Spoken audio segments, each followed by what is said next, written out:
ৰাত হইল বীৰ হৰিলা প্ৰতাপ নাই সহস্ৰ জনদন্ত ভাঙ্গা দেখি বলভদ্ৰে ধৰিলন্ত একে চাপে মহাসিংহে সিংহক ধৰিলা যেন জাম্বে ইঠি কৰা মন্দে বান্ধিলন্ত নাগবাসে বোধি মাক সন্ত দেখিলন্ত হৃদিকে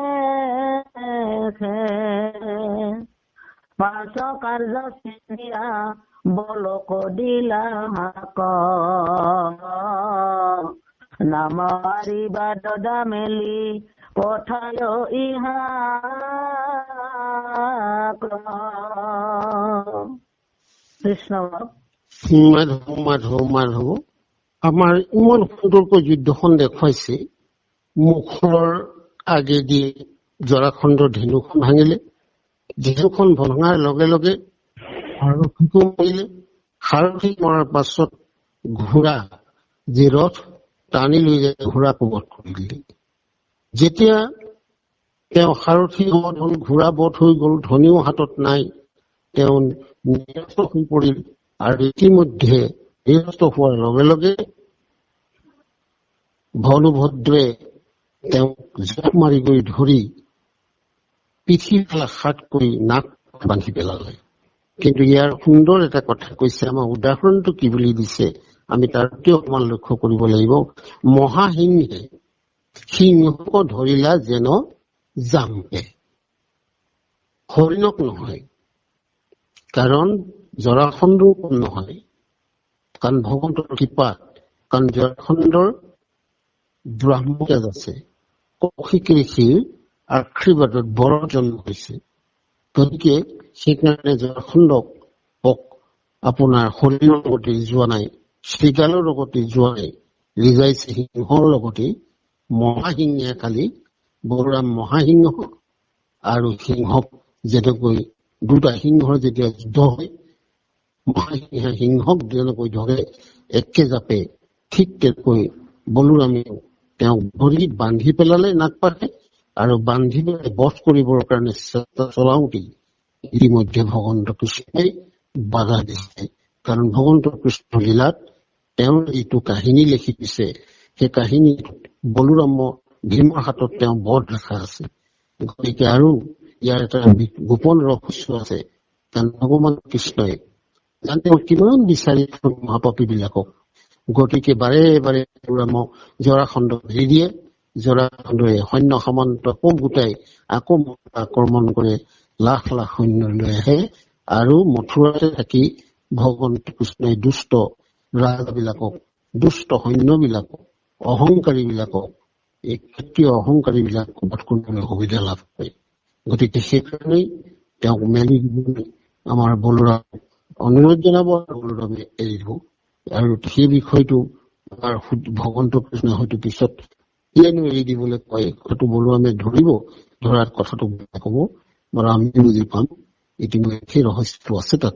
গতিকে ভগৱন্ত কৃষ্ণৰ আমি গোটেই নাটকখনেই হল ভগৱন্ত কৃষ্ণ। সেই বাপাইসকল মনলৈ কেতিয়াবা এনেকুৱা ভাৱ হয় যে আমি কি কৰি আছো, তৰলৈ মোৰ কৰি কেৱল নাম লোৱাৰ বাদে একো উপায় নাই।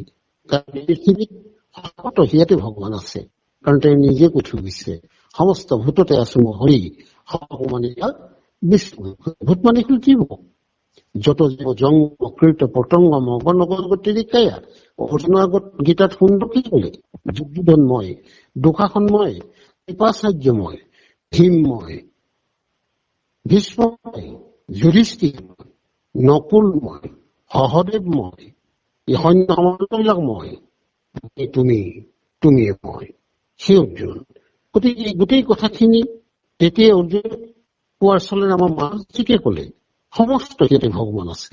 আমি সেই ভাবে পুলিচ ভগৱান কৃষ্ণ, পুলিচো কৃষ্ণ, চোৰো কৃষ্ণ, ডকাইত কৃষ্ণ, আৰ্মি কৃষ্ণ, আলফা কৃষ্ণ, সালফা কৃষ্ণ, মুখ্যমন্ত্ৰী কৃষ্ণ, বৈদ্যনাথ কৃষ্ণ, চলাজন কৃষ্ণ, হাত ভৰি নথকাজন কৃষ্ণ, বাগৰি বাগৰি ঘূৰি ফুৰি থকাজনো কৃষ্ণ, বৰ সুন্দৰকৈ ড্ৰেছ পিন্ধি ঘূৰি ফুৰাজন কৃষ্ণ, আদানীও কৃষ্ণ, টাটা বিৰলা কৃষ্ণ, গোটেই জগত কৃষ্ণই কৃষ্ণ।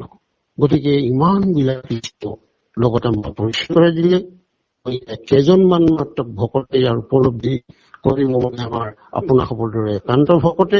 সেইকাৰণে একান্ত ভকতে কেতিয়াও কোনো মৰিলেও দুখ নকৰে, জিলেও আনন্দ নকৰে, কাৰণ সমান সিহঁতে কৃষ্ণ আছে। গতিকে ভকত জীৱনটোতে বৰা, তেওঁৰ কোনো সখ্যাত বিখ্যাত নাই, তেওঁ আপোন পৰ নাই, তেওঁ কেৱল কৃষ্ণ কৃষ্ণ, ৰাম ৰাম, হৰি হৰি। পৰিবাৰৰ ধিয়াতো কৃষ্ণ আছে, পুত্ৰৰ সিয়াত কৃষ্ণ আছে, বোৱাৰী সিয়াত কৃষ্ণ আছে, নাতি নতিনৰ সিয়াত কৃষ্ণ আছে, সন্তৰ ল'ৰাটো সিয়াতো কৃষ্ণ আছে, দুষ্টৰ ল'ৰাটো কৃষ্ণ আছে। আমাৰ ঘৰে ঘৰে বেন আছে, আমাৰ ঘৰে ঘৰে প্ৰহ্লাদৰ নিচিনা জেগাই জেগাই পুত্ৰৰ জন্ম হৈছে, শান্ত প্ৰকৃতিৰ জন্ম হৈছে। দুইটাৰ উপকাৰ আছে। ভাগৱতত দুইটা সত্য প্ৰদান কৰিছে। যেনেকৈ বেনৰ পৰা উপকাৰ হল অংগ ৰাজৰ, বুজি পালে বেন জন্ম নোহোৱাকৈ মোৰ সংসাৰ প্ৰতি বৈৰাগ্য নাহিলেহেঁতেন। গতিকে ভগৱান কৃষ্ণই মোৰ প্ৰতি সন্তুষ্ট। মই বিষ্ণু, মই বৈষ্ণৱ, কিন্তু মই মায়াত পৰি পুত্ৰ আশা যজ্ঞ কৰি বেনক পাইছিলো।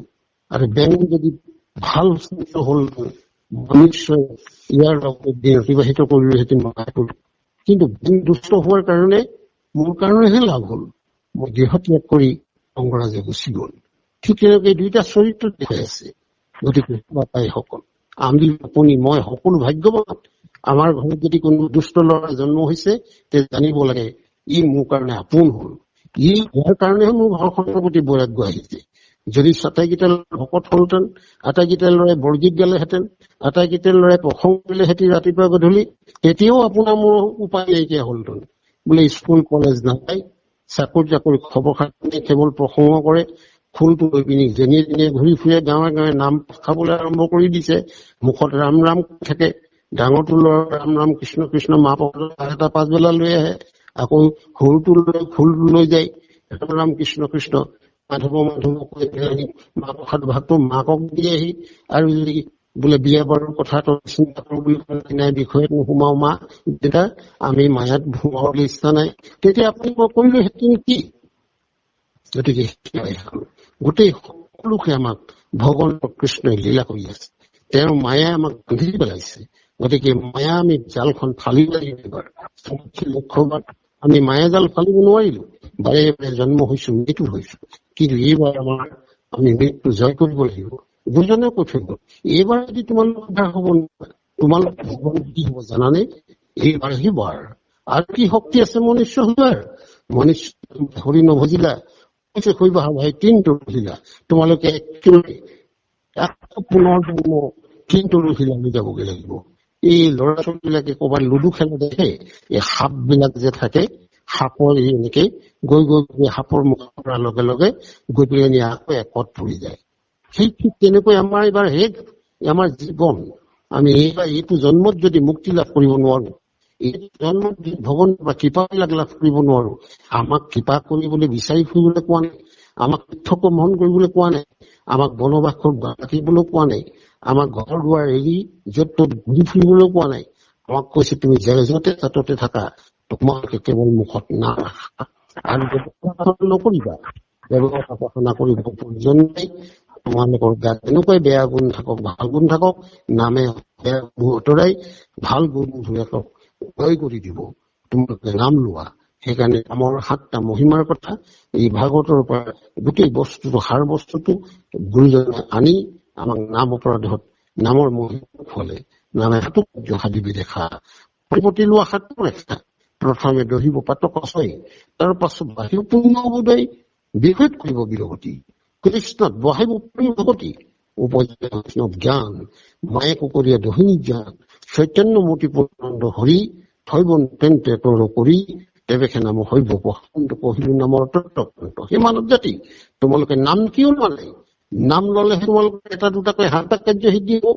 তোমালোকে নাম কেনেধৰণে লবলৈ মই ইমান সহজ সৰল প্ৰাণ ভাষাত কীৰ্তন লিখিলে মোৰ প্ৰপন্ন শিষ্য মাধৱদেৱে ঘোষা লিখি থৈ আহিবি, অবিৰাম লবলৈ কৈ থৈ আহিছিলো, অবিষ্ট লবলৈ কৈ থৈ আহিছিলো, নিৰন্তৰে লবলৈ কৈ থৈ আহিছিলো, সততে লবলৈ কৈ থৈ আহিছিলো।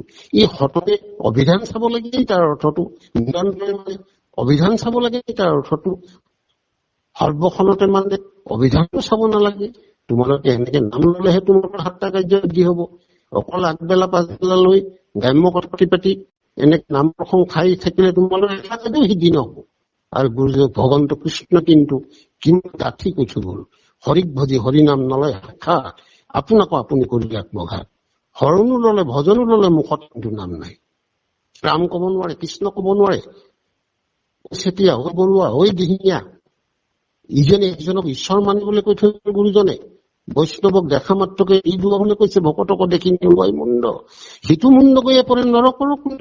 আমাক আকৌ সন্মান কৰি পেলাই ঐ চেতিয়া ঐ বৰুৱা হৈ হাতীমূৰীয়া। প্ৰভু শব্দটো লগ কবলৈ বেয়া পায়, বাপ শব্দটো কবলৈ বেয়া পায়। কি সুন্দৰকৈ আমাক কালি আমাৰ সৰ্বদে কথাবোৰ কৈছে, মই সাহিত্য বকে নপঢ়ো, মই থানাত ডিউটি কৰি থকা এই কীৰ্তন ভাগৱত ঘোষা এইবিলাক চাই থাকো।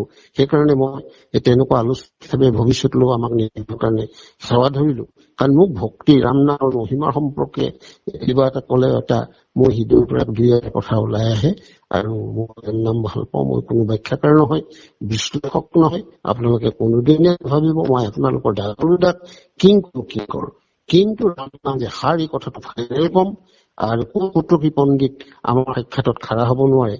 কাৰণ এই ভাগৱতে কেৱল ৰাম নাম লবলৈ কৈ আছে, কীৰ্তনে কেৱল ৰাম নাম লবলৈ কৈ আছে, ঘোষাই কেৱল ৰাম নাম লবলৈ কৈ আছে, ৰত্নাৱলী কেৱল ৰাম নাম লবলৈ কৈ আছে। ৰত্নাকৰ পিছত বিভাজন কৰি দিলে ভকতক 1, 2, 3, 4 অধম ভকত, মধ্যম উত্তম ভকত, উত্তম ভকতৰ লক্ষণ আৰু ভ্ৰষ্টাচাৰী ভকতৰ লক্ষণ। এতিয়া 90% ভক্ত। গতিকে সেই বাপাই সকল আমাক ভগৱন্তই যেনেকৈ দ্বাৰকা বা মথুৰাবাসী ৰক্ষা কৰিবৰ কাৰণে যুদ্ধ কৰি গৈছিল, ঠিক নামে ৰক্ষা কৰিব। কিন্তু নামকো ভালকৈ ৰক্ষণাবেক্ষণ দি ৰাখিব লাগিব। আমি নাম ল'ম, বেয়া কামো কৰিম, আমি পিলো খাম, চোকা টেঙাও খাম, তেতিয়া জানো পিলে কাম কৰিব? গতিকে সেই বাপাই সকল আমি আপোনালোকৰ চৰণৰ দাখল কিংকৰ। গতিকে আপোনালোকৰ চৰণত প্ৰাৰ্থনা জনাইছো। আপোনাক আদেশ কৰিলে আজি আমি আপোনালোকৰ এই অকণমান আপোনালোকৰ আদেশে পালন কৰিছো। কিন্তু আমি ব্যাখ্যাকাৰ নহয়, ব্যাখ্যাকাৰ সকল আছে, তেখেতসকলৰ দ্বাৰাই আপোনালোকে সুন্দৰকৈ ইয়াৰ সাৰাংশ লাগিব পাৰিব। কিন্তু আমাৰ সেইকাৰণে মাজে মাজে মই নামলৈ গুচি যাওঁ, আলোচনাৰ মাজেদিও এই কাহিনীটো কোৱাৰ মানত কোনোবা এটা সুবিধা পালে মই যে গুৰুজন ৰিঙি আছে, তই কি কৰি আছ, তই নাম নলও কিয়, তই ইমান দীঘলীয়া প্ৰাৰ্থনাবোৰ গাই পিনি সময় নষ্ট কিয় কৰিছ, মই দুৰাচাৰ ব্ৰহ্মাদি কৰিতো, তই নাম নলও কিয়, তই চাকখন নাম লবলৈ থৈ আহিছিলো, তোক অজ্ঞাম অবিশ্ৰাম নাম লবলৈ কৈ থৈ আহিছিলো, তোক নিৰন্তৰে নাম লবলৈ কৈ আহিছিলো।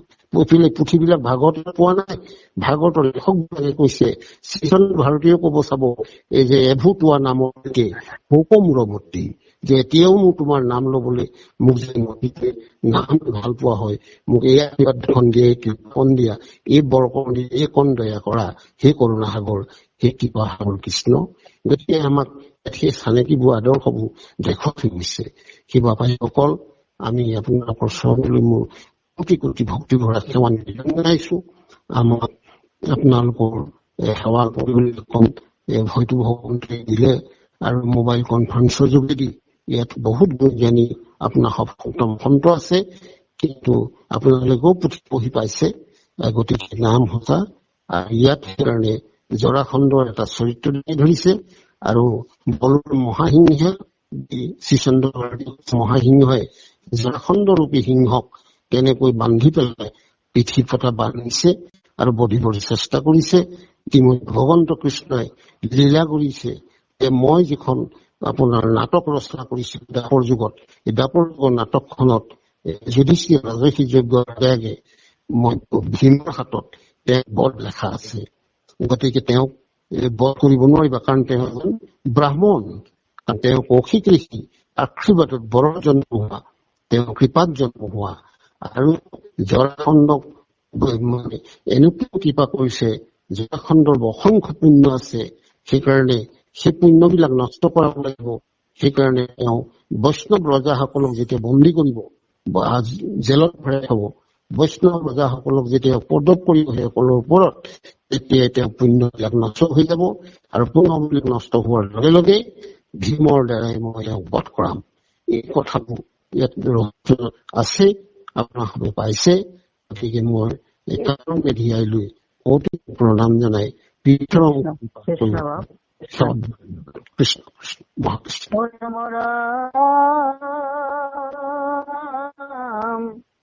কৃষ্ণৰ বচন পলি মহাবনহালি বিগুৰিয়া অনেক ভাইলা বান্ধ মেলি প্ৰাণৰ পথায় অন্তৰাৱনমালি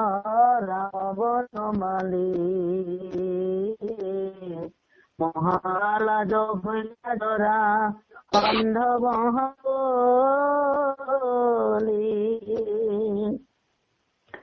একেশ্বৰে গৃহকণ হৈলা মহালাজে তপ কৰো বুলি গলা বনমাজে পথত চলন্তে ৰাজা গলা গপাই ধৰ্ম উপদেশ তাক বুলিলা বুজাই। কৃষ্ণ মাধৱ মাধৱ মাধৱ কৃষ্ণ কৃষ্ণ কৃষ্ণ মহাকৃষ্ণ। ভগৱন্ত কৃষ্ণৰ সেই অনুৰোধ বা ভাইত মানে ককায়েকৰ প্ৰতি স্নেহ শ্ৰদ্ধাৰে যিটো কথা দাদা তেওঁ মেলি দিয়া এনেকৈ ভাই কথাষাৰ ভগৱন্ত কৃষ্ণৰ মহিমাৰ সম্পৰ্কে বলোৰামে চব জানে। সেইকাৰণে বলোৰামে খঙত জ্বলি পকি আছিল যদি কৃষ্ণৰ সেই মধু মিঠা বচন পাই তেওঁৰ মন কি কৰি মানে যেনেকৈ আমাৰ বহুত খঙাল মানুহ বিলাকে বা মাকে ল'ৰা ছোৱালী মাৰিব নোৱাৰিলে শেষত জোকাৰি মোকাৰি অৱস্থা এতিয়া কৰে কৰি এৰি দিয়ে, ঠিক তেনেকৈ মানে বিভূতি কৰি লণ্ড ভণ্ড ফালে টানিছে মানে কৰি মেলি লাষ্টত বনমালী ভগৱন্তৰ কথাত ৰামে বলোৰে জৰাসন্ধক এৰি দিলে। এতিয়া জৰাসন্ধক এৰি দিয়াৰ পিছত জৰাসন্ধই কি কৰিলে সেইটোহে হ'বলগীয়া কথা। এতিয়া অকলশৰে ঘৰলৈ গৈ কি কৰিম, তেওঁ লাজ লাগিছে, কাৰণ তেওঁ জীয়েক দুয়োগৰাকীও আছে সেই ঘৰতে, কাৰণ জীয়েক দুয়োগৰাকীৰ কথাতহে তেওঁ মানে এই সেনালৈ এই মথুৰা আক্ৰমণ কৰিছিল। গতিকে মইনো ঘৰলৈ গৈ কি কৰিম, গতিকে কৰিবলৈ যাওঁ বুলি বনৰ মাজলৈ তেওঁ যাবলৈ যাত্ৰা কৰিছে। আৰু বনৰ মাজলৈ যাওঁতে ৰাস্তাত এই দুষ্ট একে মানে চিন্তা বিলাকে বাটত লগ পালে পতং দিয়া কিছুমান ৰজাই আৰু তেওঁ সেই মানে ধৰ্মৰ উপদেশ প্ৰদান কৰিছে যে কোনো ডাঙৰ কথা নহয় যে হাৰিলো আমি আকৌ যুদ্ধ কৰিব পাৰো। এনেকুৱা যেনে বেয়া সংগত কেনেকৈ বুদ্ধি দিয়ে, ঠিক মানে জৰাসন্ধক আকৌ বুদ্ধি সাহস দিছে।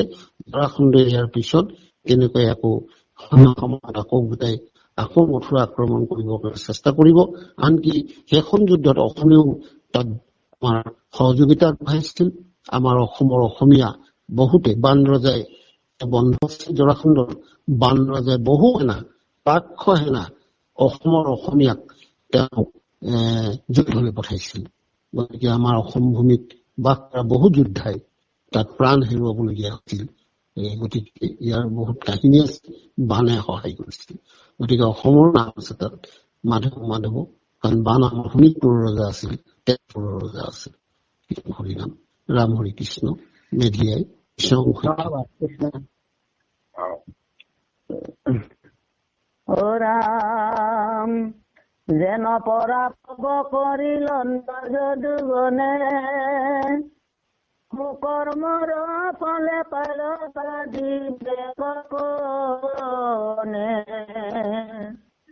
লজাৰ মাজে তুই মহাৰজা আখিল 23 অখুৰিণী প্ৰজা নিগুতি কৰিলা ৰাম কৃষ্ণ দুই ভাই তোমাক কৰিলা যেন মৰাৰ বিলাই এতেকে জানিবা আপোনাৰ কৰ্ম ফল অৱশ্যে ভুঞ্জিব লাগে নকনা বিকল নকৰা হ'ব নেকি অৱশ্যে ভুঞ্জিব লাগে নকৰা বিকল মাধৱ কৃষ্ণ ইতিমধ্যে তেওঁ সেই ৰজাবিলাকে ৰাস্তাত লগ পাই তেওঁক সান্তনা বান্ধি দিছে তুমি একো চিন্তা কৰিব নালাগে এইবিলাক কৰ্মৰ ফল গতিকে এইটো কোনেনো বাধা দিব পাৰিব ভাগ্যৰ লিখনটো কোনে বাধা দিব পাৰিব গতিকে আমাৰ তোমাৰ ভাগ্যতে আছে পৰাজয় হৈছে একো ডাঙৰ কথা নহয় কিন্তু লক্ষ লক্ষ ৰজাৰ ভিতৰত তুমি এজন মহাৰজা কাৰণ মহাৰজা মহা শব্দটো ইয়াত ব্যৱহাৰ হৈছে মানে ৬১ সম্ৰাট গতিকে তোমাৰ কোনো ডাঙৰ কথা নহয় তোমাৰ তেজক্ষখিনি সেনা ৰজা তেওঁ ইখে মাৰিছে ৰামকৃষ্ণ দুই ভাই লগ খাই নিগতি কৰিছে তাৰ তোমাকো মৰাৰ বিলাই কৰিলে এইটো তোমাৰ ধৰি লোৱা এতেকে জানিবা আপোনাৰ কৰ্মফল অৱশ্যে যিটো লাগে নকৰা বিকল এইবিলাক কৰ্মফল এইবোৰ আৰব্ধ কৰ্মফল আমি যেনেকৈ বুজাও ঠিক তেনেকৈ সেই ৰজাবিলাকো জৰাসন্ধক বুজাইছে তুমি চিন্তা কৰিব নালাগে আকৌ আমি সাজু হ'ব লাগিব আমাৰ এবাৰ পৰাজয় হবই এনেকৈ তেওঁ সান্তনা কৰি দিছে মাধৱ কৃষ্ণ কৃষ্ণ মহাকৃষ্ণ কৃষ্ণ ৰাম নযাইবা বনক চলি নিজ ঘৰ পুনৰপি সাজি সাজি কৰহ সমৰ শুনি জৰাসন্ধে মিত্ৰগণৰ বচন আপোনাৰ নগৰক গৈলা দুখ মন অনন্তৰে পৰম ঈশ্বৰদেৱ হৰি হৰি সৈন্য সাগৰক হেলায়ে নিষ্ঠৰি একগোটি সৈন্য নপৰিল আপোনাৰ নগৰ চলি গৈলা হৰিষ অপাৰ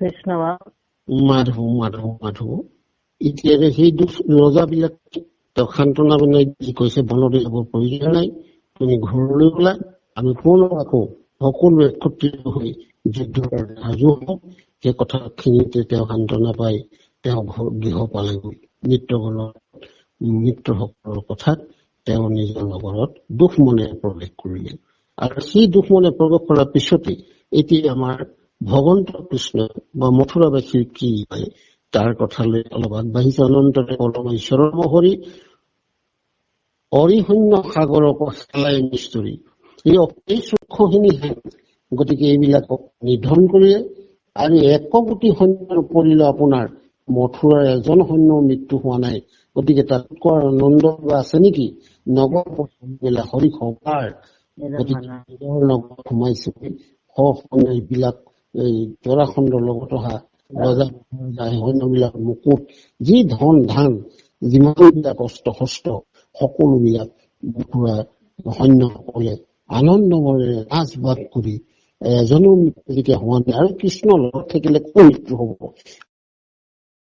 বিপদ হব পাৰে নাম আছে ৰাম আছে কৃষ্ণ হব পাৰো হৃদয়ৰ পৰা আমি হৰি বুলি ক'ব পাৰো গোপাল বুলি ক'ব পাৰো গোবিন্দ বুলি ক'ব পাৰো পুৰুষোত্তম বুলি ক'ব পাৰো জনাৰ্দন বুলি ক'ব পাৰো আমি তেতিয়াহ'লে আমাৰ ক'ত বিপদ হব পাৰে আৰু আমাৰ সম্পদ নহয় ঐশ্বৰ্য নহয় কি অন্যৰ হব নেকি গতিকে এই কথাকে আমাৰ দৃঢ়তাই লবৰ কাৰণে আমাৰ ভকতক এটা মহাশক্তি প্ৰদান কৰিছে যে চোৱা ইমান ডাঙৰ যুদ্ধখন মথুৰা এজন সৈন্য নিধন নহল ডাঙৰ কথা নেকি কি কাৰণে নহল কৃষ্ণৰ সহায় কি কাৰণে নহল বলোৰামৰ সহায় আছে বলোৰাম কৃষ্ণই ভকতৰ কাৰণে কৰিবলৈ তেওঁ উদ্যত হৈছে অৰ্থাৎ সেই কৃষ্ণই বহুত কম নামচাৰ নাম দি থৈ আহিছো সেই কলি সমাজ তোমালোকে নাম ল'বা বহুত কম নামচাৰ উদাহৰণ চোৱা কি সুন্দৰ প্ৰহ্লাদ উদাহৰণ দিলে কি সুন্দৰ হনুমন্ত যে শ্ৰীৰাম বুলি কৈ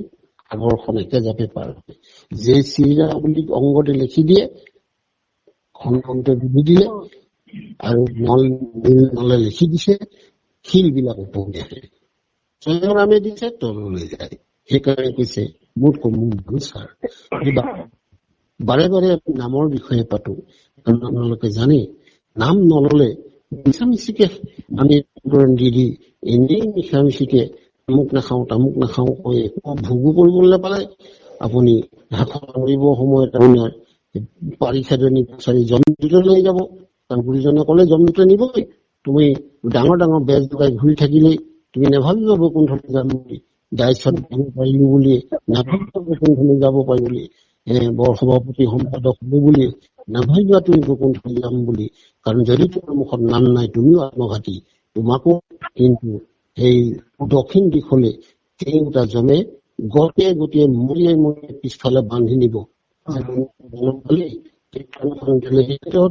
ভাগৱত দিলেহি, ঘোষাও দিলেহি, লৈও দেখুৱালে নাম মাধৱ পুৰুষে, তথাপিতো তহঁতৰ মুখত নাম নাই।